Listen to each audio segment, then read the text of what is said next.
good time never bet dogger, a dogger, a dogger, a dogger, dogger.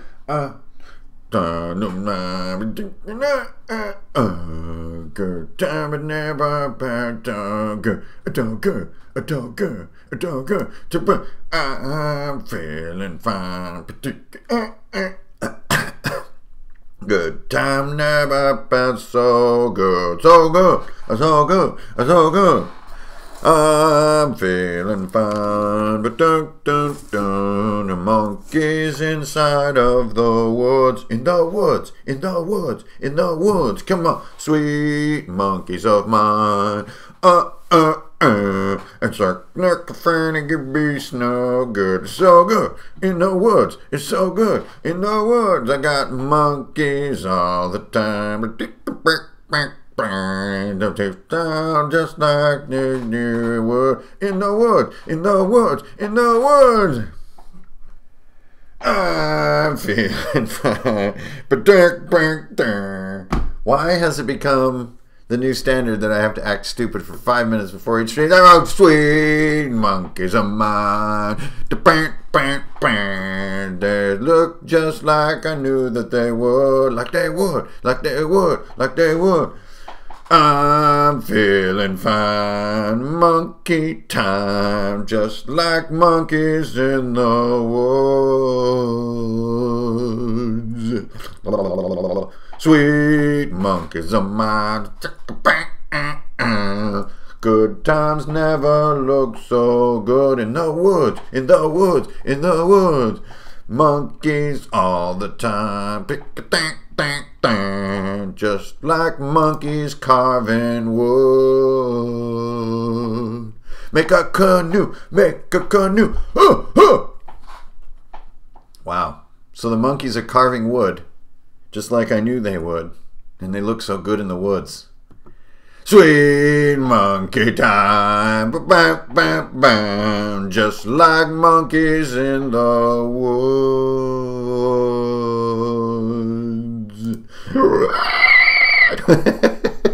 The whole thing ended with the tormented howl of the boar god, having his life force drawn out by the forest spirit, the worms off the face into the water. Then Ashikawa he pops up. Movie's over. I'm feeling fine. Hey guys, it's old Hankering Fernail here, back once again on the Runehams. And tonight it's a Christmas Runeham because we are going to Alex, you troll. It's like nano trolling. Alright. It's a Christmas Runeham because I wanted to just reveal all this stuff to you guys. So as you guys may or may not have known, recently known, there was 2 live streams that happened, but one of them was not a live stream. So they're just 2 games. Let's just call them games. These were 10 of the immortal patrons from the Runehammer Patreon. So first of all, thanks you guys for showing up and playing and bringing your RPA game. It was a blast. But second of all, one of the games, the second one, Death on Krell, I didn't even stream. Now, the main reason I didn't stream it is I really just felt in the mood to just have fun with new friends. That is the God's honest truth right there. And you know what? Since I do stream so many games that we play, I gotta admit, it is really nice getting back to playing, even playing online without streaming. And just, you're doing it for the sake of doing it. And there is a difference. Now, I know that some people are really good at being the same, whether they're on or off sort of camera. But I'm not one of those people. I'm more comfortable just hanging out with friends and playing. I gotta admit, and I think I'm actually a little bit better of a dungeon master when I'm not streaming. So that's an element that might affect, you know, how many games get streamed in the future and stuff like that. But that's just the preamble here.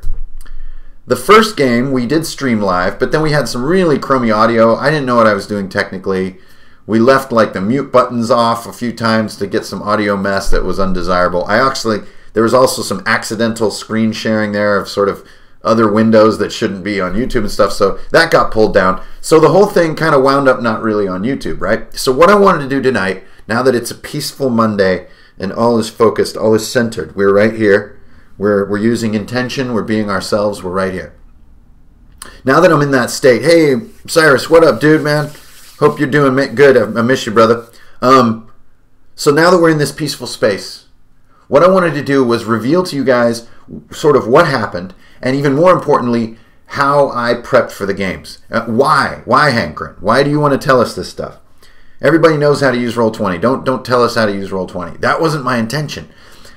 What happened with these two games is that, I mean, as you guys know, the transition between December and January for me, total insanity, just total life upheaval, craziness, and worlds coming out. Some of the most dense, busy times I have ever faced as a human being. And then also I had to run games for 10 guys that I really wanted to have a lot of fun, and I don't even know them that well. I know them a lot better now, and I'm thankful for that. But the pressure to really be that awesome GM that I think is sort of my, brand, I guess, for lack of a cooler word. Hey, Stephen McClanahan, there's the first sluggo of the evening. I got myself a nice little IPA here. Yeah, no Minotaur pee tonight, just good old-fashioned goat pee. All right, so the pressure to be that awesome Dungeon Master, that awesome GM that's exciting and fast, and there's a lot of story and freedom for the players and all this stuff, right? The pressure to be that for new people, online especially, where they don't get to, come over and be personal, it was kind of immense, but I was also really busy. So all this boils down to, I basically did all my prep in a very short span of time. Now, we've all faced that before, right? Ooh, hang on, this is really delicious. We've all faced that problem before. But I think what surprised me with these two games is I really, really enjoyed how they turned out. Now, of course, a ton of that is players, right? Let's face it, the players, I mean, there's 5 of them and there's 1 of me. They are 80% of the game, and I'm the other 20. I don't know how the math works on that. They're 85 and I'm 15? I don't know. I feel like I'm 15. Anyway, the players are the majority of the game. They talk the most. They should talk the most anyway. They roll the most. They do the most clutch things. You are the mediator of their actions and their realizations, right? And so I had great players in both sessions, so that made it really fun. But I have to admit, I was kind of surprised by the amount of prep and the amount of panic, because, they go hand in hand, let's just be honest, that the whole thing came together really fun. Okay, so what I wanted to do is get on and go live and just walk you guys through my process and how I bumbled my way through this. Now, I'm not trying to say, you guys, check it out, here's a thesis masterclass on how to do this stuff. No. In fact, it's almost the opposite. I stumbled through the entire thing. Are you going to be on past 10 o'clock? I don't know when 10 o'clock is. Is that in an hour? I'll probably do about 90 minutes on this stream, I'm guessing, but that's just a guess, Jekyll, so who knows? Okay, so this is the crazy part. Hey, Shaker, GIF annoyance tax. Oh, that's a little inside joke there. Save those ducats, will you? Get out of here.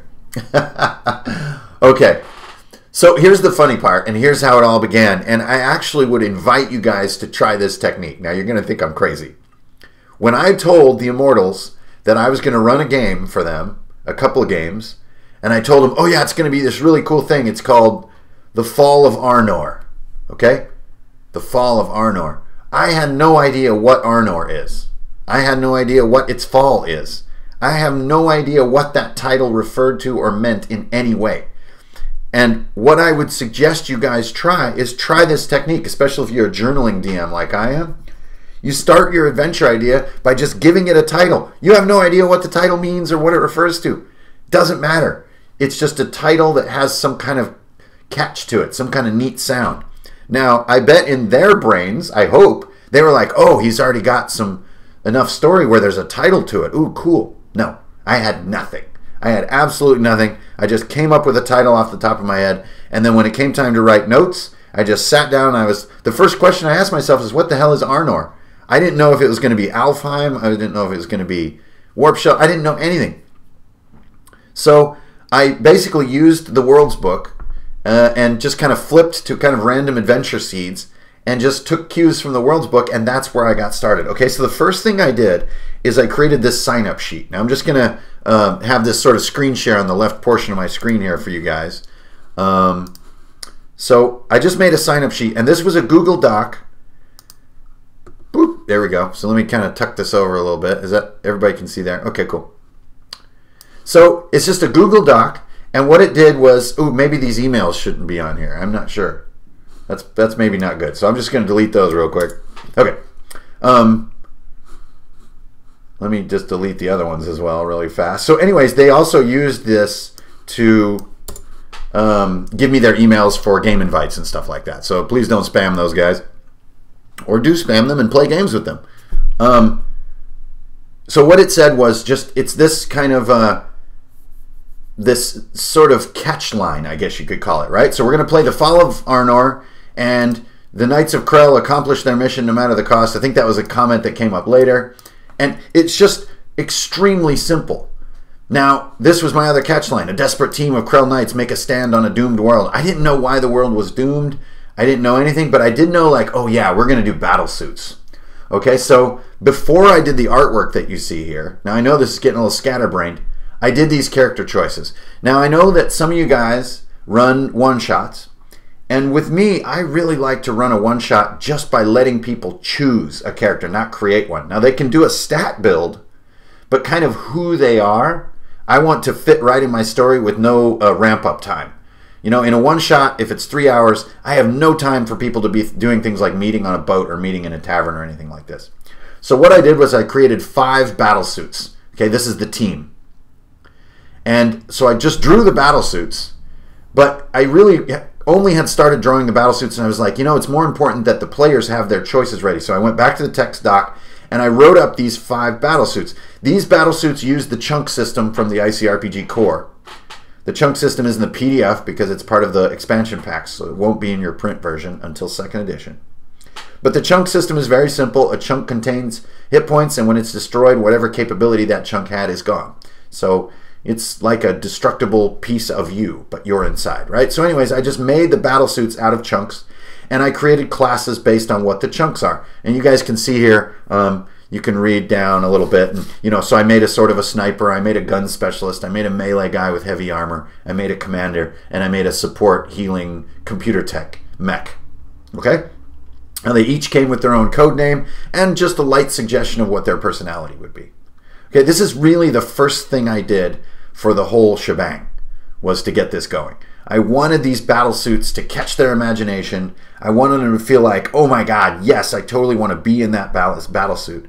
And then that would give them that hook that's going to get them interested enough to do the rest, okay? So, oh cool, I'm going to be Spike or whatever. Then the next thing I sent them was this sort of custom character sheet, which you guys may have seen on Facebook. So this character sheet lets them enter the data that I had written above. Now you're like, Hankrin, why didn't you just give them character sheets? Because I had no time. And also, I think it's an important part of learning your character, especially in a one-shot, to enter your data from like a document onto a sheet. Like just the act of copying your data gives you that familiarity with what your character has, because it's a brand new character, right? And I think that kind of worked. I hope it worked. You can ask those guys. But it gave them this buy-in at the beginning, okay? So that was my second step. That is it for the sign-up document, you guys. That's it. Character choices, some art to make it feel cool, and then the character sheet. Everything else was up to them. All right, so now the second step that I did is notes. Okay, so you can see my tabs up here. So these are my Fall of Arnor GM notes, and this is really where I wanted to, you know, I know that I call these, let me get it a little bigger for you guys. There you go. Actually, I can fit just a little more. There. Okay, so I know that, you know, I really espouse this kind of lean, mean note machine type style of dungeon mastering, right? And this to me is a good example of seeing how that's done. So I'm just going to walk you guys through it. Okay, so the intro, I just read to them at the beginning. Now, writing your intro ahead of time is nice because it relieves you to like remember a good poetic, dense intro. But the intro is basically you wake up, things are crazy, jump in your battle suits, let's go. Okay, but it's written well. But that way I have it right here. I just read it to them, and we get a nice sort of, okay? Now, I have choices here, but it all starts in the awakening. So I have a little blurb of what's kind of going on here. Erect mecha hanger. There's a looping transmission. Here's the line it says. And then I have bullet lists of like facts that might help me. You guys, that's it. That was the entire first hour of gameplay. So you see this block of text where it says the awakening down to command. That's the whole opening of the game. And then let me bring you over here to Roll20. And in Roll20, if we go to ye old hanger here, here we are. This is after the end of the gameplay. So you guys can see some chaos has gone down here. All the mechs are packed into this doorway. But here's the mecha. And they're in this wrecked hangar, and these fires were breaking out. And these creatures called sweepers were moving in. Talk about a simple formula, you guys. You wake up. Here's a computer where you can learn some stuff. Here's some monsters coming in. You're learning how to use your suit. And there's a few different exits, and there's fire. I always have a target right up here for all the rolls that we're doing. That is it. That was the whole opening. And it went really well, I thought. I actually really enjoyed it, and it had a lot of tension, a lot of danger. Some chunks got blown up right off the bat. It was exciting. Okay, so that is it. That's it. We had some of the collapse in the hangar had already killed some of their comrades, so it gave it this imminence. They had to get out, and they had to get this data pod off of Arnor before the planet was completely destroyed. Now, check out this little line right here. The world timer is at 8, and at 0, Arnor will crack in half. So the planet is being bombarded. So every sort of significant event moment, I would count the world timer down. So 8, what does that really equal? It's kind of flexible. But all you know is that when it reaches like 2, you got to tell those players. And then you're reaching sort of your kind of session ender, right? So there was lots of dice tumbling around in that opening encounter, lots of battling, and then they finally get out the doorway, blah, blah, blah, blah. Now here they have choices of where to go on this military base. Command center, air base, and the data pods. So they have 3 choices, and these are legitimate choices that they can go to equidistant, and I didn't know what they were going to choose. I made notes, but I was going to adapt. Okay? So command is where this telemetry data is being stored. They need to retrieve this stuff. Airbase is where I was going to hold a bunch of spare parts, like for fighters and transports, and maybe even there was a narrow way that they could get off planet and actually survive this, but they never went to the airbase. And then data pods, where the actual data is being stored in like an oil barrel type object. This is the telemetry data they have to get off the world so that the resistance can kind of use the data against the Imperium. Now, as you can see, each one is just a little description and then a little bullet list. Okay, so command is right here. That's it. That's another hour of gameplay. And so if you want to see command in Roll20, how do I scroll this thing? Oh, there it is. There we go. Here's command in Roll20. So see, it's like an installation. We had a bridge. They crossed the bridge, and they met this Imperator down here. People were blowing up. This is the end of the game, and they self-destructed to blow up the enemy. This fighter came crashing in. All this gameplay just on this simple. This is just some image I found on the web, and I ran cutout filter on it in Photoshop because I just had no time.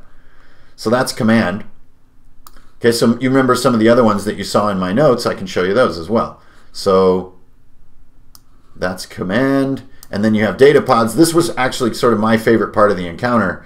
They're in this like shipping yard looking for this particular container, and this radioactive corrosive cloud was sliding around, and those sweeper monsters were running around in these boxes, and they kind of blew up a crane, and they're firing and jumping and climbing, and a lot of crazy stuff. Very simple stuff. But just the gameplay all comes from how players just react and go crazy. Okay, then finally, I'm not sure what happened to my airbase slide, so it doesn't even matter. They never went there, but I used to have one. I also had this prepared, which was a crater. So I was going to, if it just played out a certain way, I wanted to have a crater ready, and in the smoke in the crater, I have an Imperator hiding under there. So I was going to do like a boss battle with the Imperator under there. So if you want to, you know, kind of get a closer look at him, because he's an ongoing theme with the Imperium. He's like their mega mech. Their kind of leader mech. There he is. So anyways, again, you got your target on there, and you're good to go. Zibbity, zibbity, right? So that is most of the Fall of Arnor. So what happened was the planet was destroyed. They were fighting the Imperator and realized they kind of had no chance.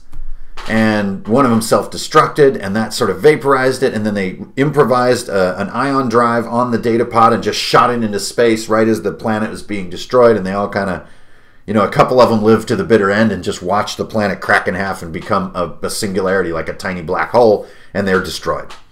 Okay, so, whoa, nobody lived through that. Holy crap, it was a lot of fun. But that's all the stuff that I had. That's the entirety of my prep and my Roll20 assets. I just showed you everything in the game. So as you noticed, I don't do a lot of like character sheets in Roll20. I don't do a lot of macros. I don't do a lot of that stuff. I call it sort of playing from paper. So you still build your character on paper. You still you know, have all your bonuses and stuff like that, but you use digital dice. And it's the honor system, you know? Okay. So a million things could have happened there. They could have gone up to the capital ship. They could have used the airbase to build a transport or even to build an orbital weapon. They could have not gotten the data off planet, and that would have changed the following week.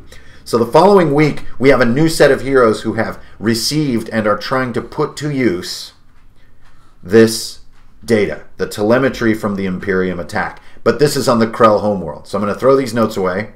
They're gone. Okay, so in my sign-up sheet, scroll on down. Here we go. All I say is this. Death on Krell, a hidden cell, a vengeful shoulder stick. I didn't even know what this meant. I had no idea what I was going to do, but I knew I wanted to do a dope, like Robotech-style dogfight. Okay?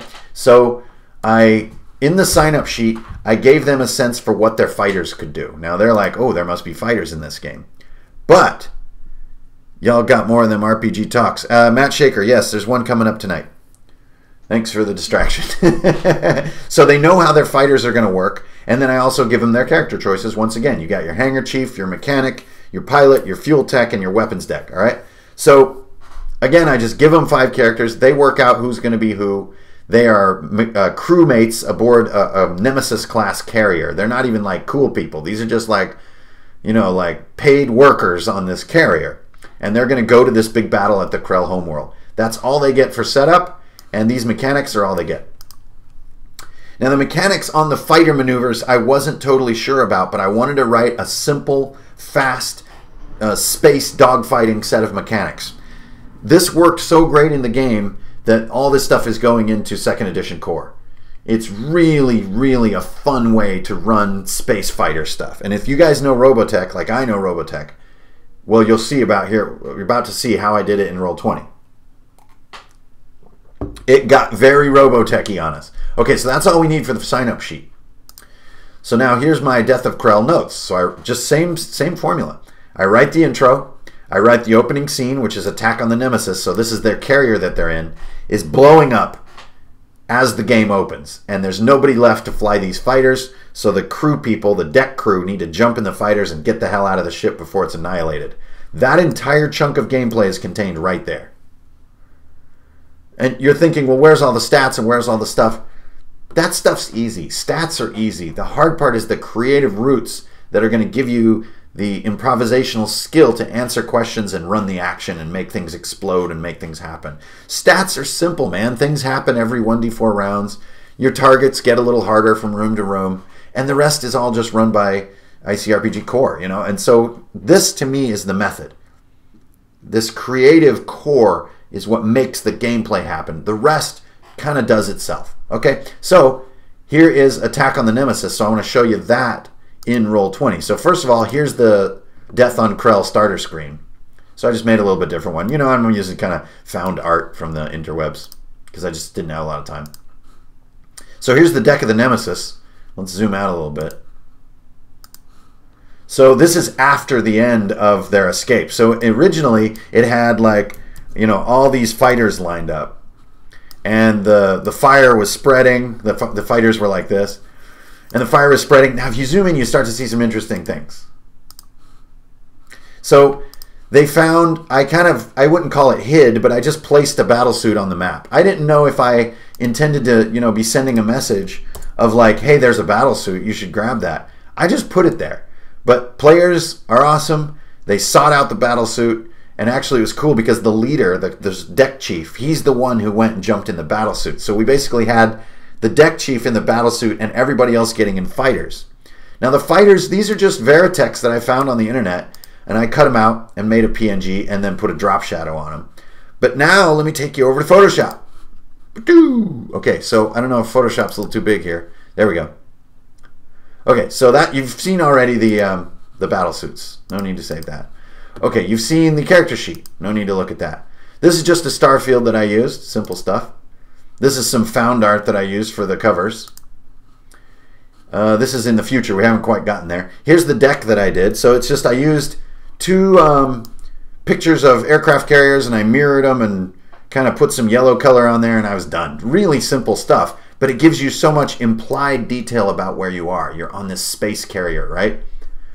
Okay, then I wanted to show you the fighter. Here it is right here. So see, it's really simple, low-res graphic, but I put this drop shadow on there, and that helps it pop it off the background. Helps a lot, actually. It's a really important step. But I just knew that I loved the Veritech model, and so there you go. Okay, this is future. Here's the deck. Okay, so we'll get to these other items here in just a minute, all right? So that is, I just wanted to show you what the fighter looked like in Photoshop. So here's kind of what happened. So they had these acetylene tanks that were blowing up. We had several characters getting in fighters. We had, and this is clutch, 2 characters that got in the same fighter. We had a pilot and a co-pilot. This completely changed the mechanics of dogfighting, which is going in the core. So thanks you guys for developing that emergent behavior. The fighters, they're using weapons. They're battling all these sweepers that are coming on board, these kind of bioengineered weapons that the Imperium uses. The battle suit is fighting. They're firing like chain guns off their fighters while they're taxiing. It was super duper cool. And they're just trying to get out into space. The Nemesis is taken over by fire and eventually hit by another piece of wreckage and totally destroyed. Okay, so that's the opening scene. Now that's a lot of excitement and a lot of crazy and a lot of fast talking. But I think the thesis and the point that I wanted to really throw out, everything I just described to you guys came from this block of text that's highlighted.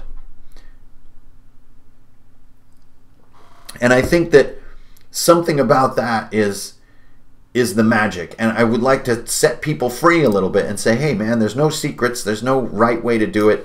You need very little. This is the entire dogfighting scene right here. So I knew I wanted a big dogfight for them to reach the enemy ship. Let me show you the dogfight. And this was a really fun part of the game. So this is the dogfight. So I did sectors, and I'm going to post a PDF on Patreon of all the fighter mechanics and all that stuff, because that's all kind of sneak peek of what's going to be in Core 2nd Edition. But basically there's an economy action balance between moving between sectors, firing, breaking away, and chasing. And you use this economy, it's super simple, it's like just choosing a maneuver per turn, to try to move through space but also not compromise your dogfighting. And so they're fighting. We have a battle suit that is hanging on to a fighter, because battle suits aren't made to move through space. So if he falls off the fighter, which he did once, he just floats in space until the fighter comes and picks him up again, and then he's hanging on. So we have a battle suit hanging on to a Veritech fighter, another one flying around, and the chunks are getting blown off. One guy had his engines blown apart, and it was just awesome. And if you guys who did play in this game are watching, I would love if you could post a few comments on Facebook about, you know, kind of your experience with, you know, what you thought of the game, because I would love to hear it from your point of view. So anyways, all I had to do is get from the ruined Krell fleet, which is right over here, over to the Imperium Planet Killer, which is this massive ship over here. So as you can see, Crazy Cooter was his name. That was our mechanic. He got there first. He actually flew his fighter like right into the bay of this thing, like a badass. Okay, so then we go to our third portion, which is being inside the Planet Killer. Now they basically need to use the telemetry from the game the week before to sabotage this planet-killing craft before it destroys the homeworld of Krell. And this is all my notes for it right there, so you guys can see everything their thing is. Most people wait for a while before making a new edition of their game. JP Morris, that's actually relatively inaccurate. The lifespan of ICRPG First Edition is already longer than the lifespan between 3rd and 3.5 on D&D, which was well under a year. ICRPG is almost a year old, so for the 1 year anniversary, we're going to be seeing 2nd edition, so it's going to be exciting.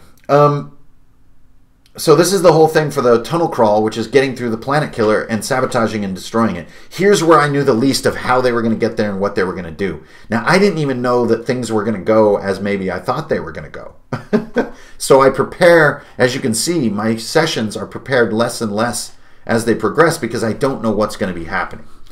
The one thing I love about Roll20 is a lot like a real table, is that I can change my setups right before we play them. And so as things were changing, I kind of changed some of the future. So let me show you being aboard the Planet Killer. Now remember, you're seeing everything here at its end state after the game is over. Okay, so this is a piece of art that I threw together in Photoshop, which is just sort of found art from the internet, just chopped up willy-nilly. Okay, so let me show you this. So this is just the star field where they play. Okay, so here it is. Let me kind of zoom in because I want to reveal my tricks. So take a look at that. Do you see this kind of the way the imaging is made here? So basically what I did is just found like some maps of a spaceship and I would lasso cut a chunk out. But then I found a picture of like a 40K spaceship I thought had some neat looking colors, and I just cut a chunk off of it. The perspective didn't even match, and I just stuck it on there to give this some color. Then I kind of turned up the saturation and just stuck these weird lights on the back, and I don't even know what this stuff's supposed to mean. And then I drew little red lines where doors are. That's it. I just really was just slapping stuff together. But I think it came out really cool and I'm really happy with it. So let's get rid of that. This is one of the Imperium fighters. Just some random little 40K fighter that I found on the internet. And there's this guy. Okay, so enough of Photoshop. So they move their way in through the deck here. There's some enemies. I had some basically xenomorphs that came out. So they're called death drones in ICRPG, but they're really just xenomorphs, let's be honest. So they crashed one of the fighters. Another fighter came in with a relatively good landing. They fight their way through the xenomorphs, and then see these 4 boxes right along here? Those all had loot in them, two loot per box. So I load them up with loot. They open this door, and then boom, Imperator. So the ship has an Imperator on board to guard the reactor, right? Now, this is where the ending happened. So they saw the Imperator. They knew they probably didn't have a chance. So the battle suit runs up, bear hugs the Imperator and turns his reactor on overload, rolls a 1 on the overload timer, and then the Jester gets in his Veritech, which is in the bay of the ship, like parked back here, and punches the rockets into the overloading battlesuit, into the Imperator, shove them all back into these 3 reactors, and vaporize the entire ship, destroyed the Imperium plot, and killed them all instantly.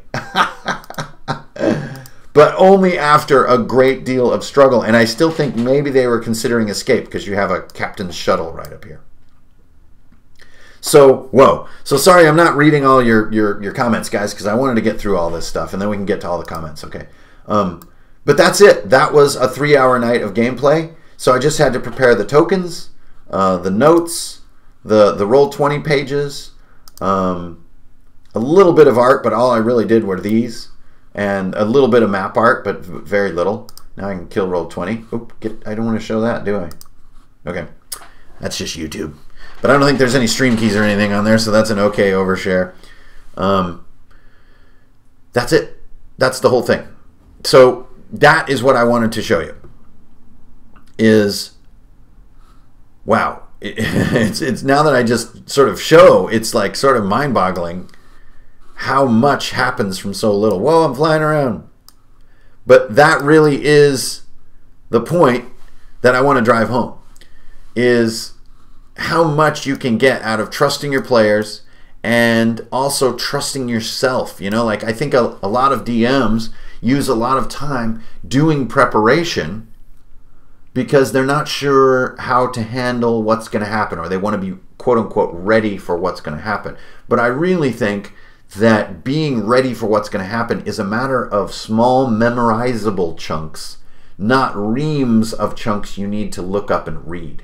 So I just wanted to drive that point home with ultimate efficacy with this series of games that I did. So on the one hand, I'm sorry guys that I didn't stream the games. On the other hand, I'm really happy that the second one we didn't, because we had a great time just as 6 guys having fun, and it was a real hoot. But yeah, I feel like the overloading reactor wasn't even a thing that's necessarily like canon or written anywhere. That was just a sort of a, that just happens, you know, and then it kind of happened from game to game. It kind of became its own canon.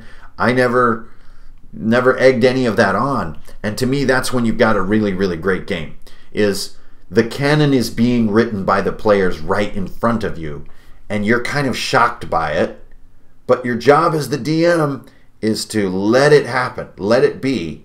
Don't hand them things, but if they're reinventing your world and it's a little bit cooler than what you invented, then it's on your honor. You have to go with it, right? Yeah, so I don't know if I can scroll over here. Is this possible to scroll? I don't know how to scroll. Okay, a Trekkie Tribble. Thanks a lot for the comment. Yeah, and if there's one thing that I would like to believe I'm a little bit useful at, it is sort of beginning DMs who are running either their first session or near their first session and living that life. You know, my expertise is extremely limited, but I do think that for the beginner, some of the methods that I employ can be really useful, which is make it so that you can remember the stuff. You know, you want to be able to remember the giblets, not have to look them up, because when you remember them, they enter your pre-conscious creative zone, which means you are already improvising new possibilities because it's in there. If it's trapped in a book and there's too many options in the adventure for you to remember and you're reading through it, your pre-conscious is not working on it. Your pre-conscious will be working more on the social aspect of the game, which is still important. But I think you might find that it's hard to let players run wild if you have too many possibilities. Yeah, the Caucasian Yeti. I have streamed several games, and you can look them up. A lot of them are in my live streaming section, the playlist on my channel. You know, of varying success levels. And remember, you know, I know that I'm quote unquote on YouTube, and I am doing this full time and everything, and I have awesome nights and not so awesome nights, just like everybody else. And I think that's very important to remember, because I mean, it doesn't matter how much you do it. It's a social hobby. And oh, DFC, what's up, dude? And so I think that even the most skilled of us can have an off night, and even the earliest beginner can have the greatest game that the table has ever known. And I think that variable, that freedom, that flexibility is part of the magic of why this hobby is ever new and ever reinventing, is that you don't just get good at it to where you make a beautiful widget and you're guaranteed a good outcome. The players are going to change the tone, and not being ready for that is part of the joy of the Dungeon Master. Not making sure you're ready, because you'll never be fully ready. It's hard to stop your players from sacrificing themselves. Yeah, they'll tell stories later. Yeah, and you know, I absolutely did not force them to do that. In no way did I. I gave them escape methods. But as you guys probably know, players seldom look for escape. They want to win, not escape. And only rarely, I think, will they really say like, whoa, we're in over our heads, we got to get out of here. So yeah, I think, hey Joel, what's up? I think the most exciting part for me about the death on Krell was discovering the dogfight mechanics for the Veritex. Was really, really fun and extremely simple. And I think that when you get that combination, you have, at least for me, the most fun thing about the hobby. Now, I know that that is not necessarily a mainstream taste. I feel mainstream is a little more interested in lots of options, in bigger books and longer lists, and that's totally groovy, rock on. But for me, I like a very elegant mixture of extreme simplicity with just, it works, it feels right. And because when it's simple, everyone gets more turns, and to me that is the #1 priority of all games, is as many turns as you can get. Whether it's RP, whether you're combat, whether anything, dogfighting, anything, the number of times you get to be you and speak up, roll a dice, and do a thing, the number of times is the very measure of kind of how involved you are and how fun it was. And I felt like, I don't know, you guys can sound off who were in the game, but I felt like we had a ton of turns in those games, like lots of turns. Like maybe a few dozen turns even just on the deck of the Nemesis. With the sci-fi genre, you're still drafting game ideas. You know? Yeah, Damien Sailors. I will never break from the journal. The journal is my clutch tool. And I had a little bit of work in here for Fall of Arnor, like 1 page, which is usually about what I do for a set of games is 1 page. I can show you guys. Great idea. But yeah, for me, it's never going to be just computer. I think on paper. Paper is like how my brain functions. If I can find it here. There's a lot of stuff going on. A lot of characters from other games. Pablo from the Deadlands. Yeah, so here it is. So don't pay any attention to Pablo over here. That's from a different game. But down here, this whole page, and this section down here, where this little fighter is, that's where I planned out Fall of Arnor and designed the fighter mechanics. So about 1.5 pages in my journal. But yeah, I feel that the pen and the paper is so intuitive that there's no tool between you and the idea creation. You can push arrows between things. You can draw, make a quick note, add a thing. It's the most free way of designing ideas. And so there's no departing from the journal for me ever.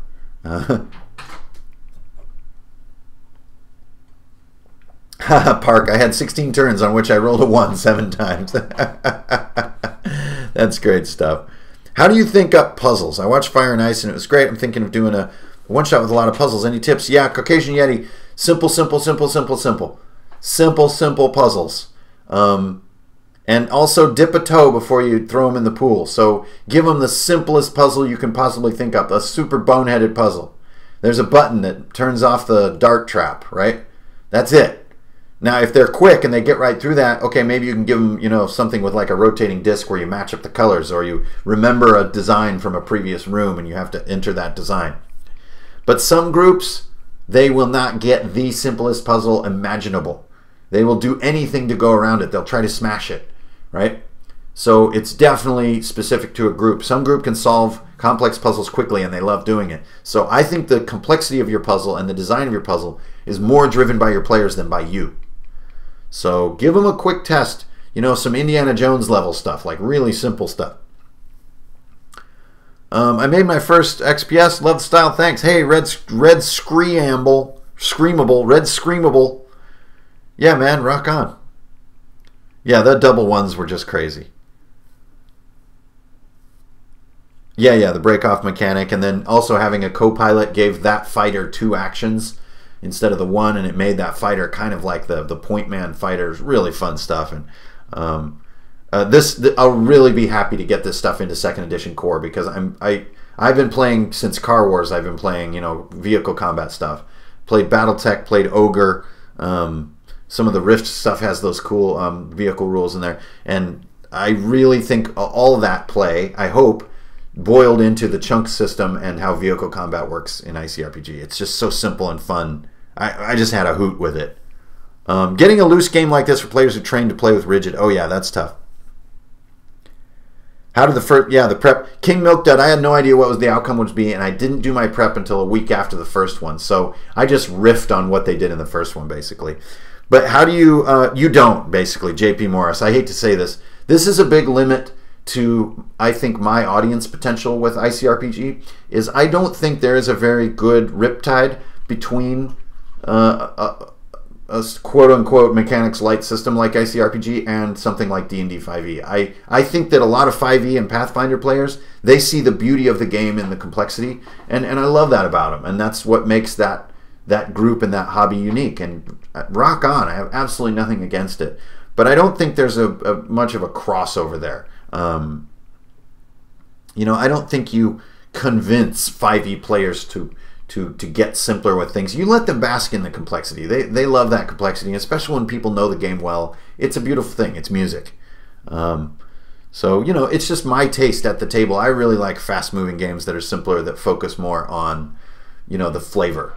And I know there's a lot of flavor in 5e too, so I don't want to make it sound like there's a battle between the two.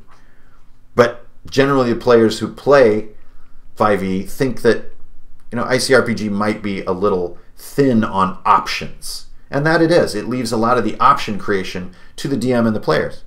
Hey, DFC, what's up, man? Yeah, Gen Con. Everybody go to Gen Con. Hang out. Thank you, brother. I owe you a beer, man. Oh, and way to go on all the recent craziness, by the way. Yeah, Car Wars was fantastic. But you're moving a little bit slower than what you felt like the action was, right? The action is slam, bam, throttling, ramming, blowing pieces off. But the pace of actually figuring it out was not that fast. So, yeah. Is the core hard copy updated? No, that's just 2nd edition, Eric. So, this has been a whole thing, which I think for all the PDF users, my expansion pack approach is really appreciated. Just like, free expansions for life. But for people who just use the hard copy, they're kind of feeling a little behind right now. And that is understandable. But remember, the number one reason is I did not want to be unfair to the early purchasers of ICRPG, which is still one of the biggest groups. In the first month, our ICRPG sold as much as it did in the following 6. So that group of adopters who just came in and supported me, I can't betray them and make their book outdated. That is not okay. So yes, there are 2 or 3 tables that are in the PDF that aren't in the hard copy. There are some adventures. There's the vehicle rules that are not in the hard copy yet. But when 2nd edition comes out, it's going to be a bigger book. It's going to be a better book. It's going to have a lot of repairs in it. It's going to be probably 250 or more pages. It's twice as big or more. And I think it's going to be a good 1-year anniversary for the game. You guys got to realize there was a point where I didn't know if there would be a 1-year anniversary. So that's really exciting. And I just think that it's going to feel good and it's going to stick even better. And that's why I wanted to put 2nd edition on Amazon and try to, expand our reach as a community. So for everybody who's already been out there playing ICRPG or just bought it as a good read, I owe you the world on that one. But yeah, I could not outdate all those early adopters' book. That is not right to me. The fact that our game, and I call it our game because it is ours, is evolving faster than a print copy can, get new and feel fair and feel like a good purchase. That's just the awesomeness and unfortunateness of the riptide between the digital world and the print world, So I want the digital world to move fast, but the print world's going to be a little slower to catch up. Oh, Car Wars and Dark Sun? I mean, talk about a no-brainer.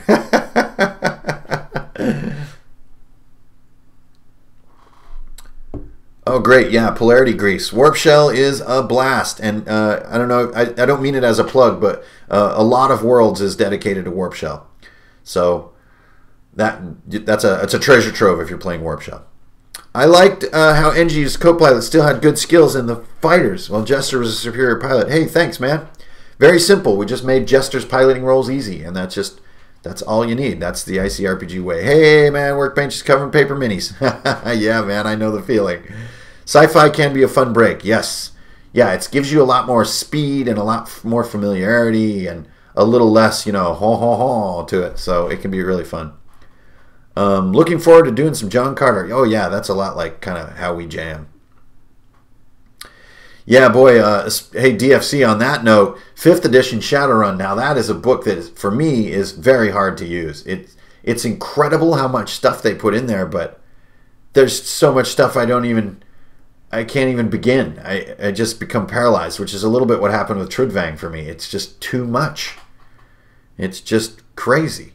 But I think the underlying mechanic, like 2nd edition Shadowrun, I freaking love. That book is falling apart. It's a great one. And, it didn't quite get into this kind of 20d6 craziness, at least not in our groups. Our groups, it would kind of max out around 6 or 8d6. But in the early days, I really thought Shadowrun was very manageable and a really fun book. So there you go, guys. That's most of what I wanted to get across. And now we're just kind of doing this thing where we hang out and chibbity chat.